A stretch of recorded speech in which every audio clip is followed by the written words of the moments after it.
naman, merong tatlong hapon sa puno. Yung isa, very good. Dito humapon. Ayan, very good yung iba. Meron din dun sa kabila. Yung tatlong itim dito humapon. Very good naman ito. Yung tatlong pasaway na sa puno. Medyo na ambon na kaya ito sa mababa lang humapon. Second day na nila ngayong pinapahapon ko sa fly pen, pero yung ibang manok parang ayaw talagang sa fly pen humapon. May ilang piraso namang nakakaalam ng humapon sa fly pen.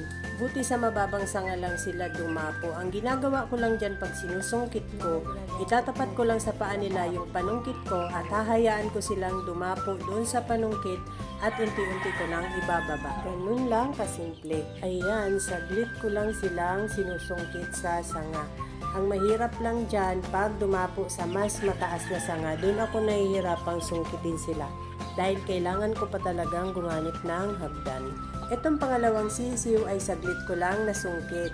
Pero itong pangatlong sisiw ay medyo pinahirapan ako. Hindi siya dumapo sa panungkit ko, kundi lumipad papunta sa kabilang sanga. Ayun, kaya lumipat ako ng pwesto. Buti naman nung pangalawang try ko ay dumapo na siya sa aking panungkit. Ayan, dahan-dahan lang ibababa para hindi siya lumipad. Yan pala yung Lemon 84 na sisiw.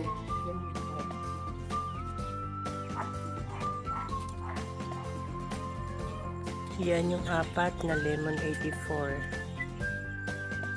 Ito naman yung anak ng Batanggol, kulay pula. Nangungurit kaya mag-isa ka dyan. Ito naman yung mga anak ng Batanggol.